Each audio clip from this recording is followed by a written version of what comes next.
Hello বন্ধুরা, দেখতেই পাচ্ছ আমাদের গ্রাম্য অঞ্চলে কত সুন্দর পরিবেশ। হ্যাঁ, সামনে মেঠো পথ। হ্যাঁ, মেঠো পথ ধরে আবার এখন সরকার থেকে ঢালাই করে দিয়েছে, সেই ঢালাই রাস্তা দিয়ে যাচ্ছি। আর দু সাইডে বলতে এক সাইডেই চাষ হয়েছে আর এক সাইড এখনও চাষ হয়নি।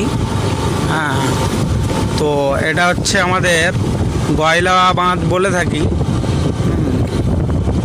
কিন্তু এটা অ্যাকচুয়ালি মানে এটা বিষ্ণুপুর গ্রামের মধ্যে পড়ে। এইসব জায়গায় আগে প্রচণ্ড ঘুরেছি সাইকেল নিয়ে। এখন আর তো সাইকেল চালানোর কি বলে টাইম হয়ে ওঠেনি, কেন সাইকেল চালালে যে কোনো জায়গায় যেতে বহুতই টাইম লাগে। হ্যাঁ, তো এখন বাইক নিয়েই ঘুরে বেড়াই। এইবারে এসে এই যে 3 মাস আছি আমি বাড়িতে, 3 মাসে এই প্রথমবার এসেছি এই রাস্তায়। প্রায় ধরো আমি 15 বছর, হ্যাঁ 10 থেকে 15 বছর হবে কমসে কম এই রাস্তায় আসিনি, আজ প্রথম এসেছি। আগে যখন মাটির রাস্তা ছিল তখন সাইকেল নিয়ে ঘুরতাম, এখন ঢালাই হয়ে গেছে। তো অবশ্যই কমেন্টে জানাবে যে জায়গাগুলো কেমন।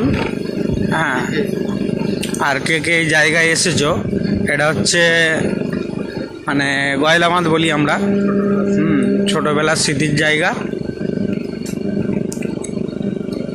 খুব সুন্দর লাগবে দেখতে থাকো। হ্যাঁ, ভেমুজ, আমরা ছোটোবেলায় ভেমুজ পাড়তে আসতাম।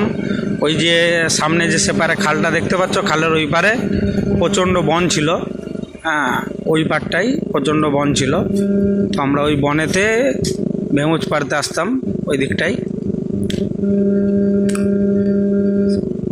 খুব সুন্দর জায়গা।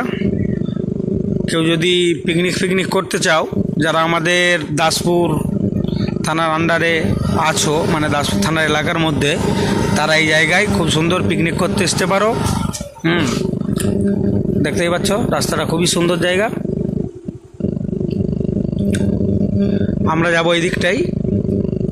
এই দিকটায় সামান্য মাটির রাস্তা আছে, তারপর আবার ঢালাই রাস্তা হয়ে গেছে শুনলাম।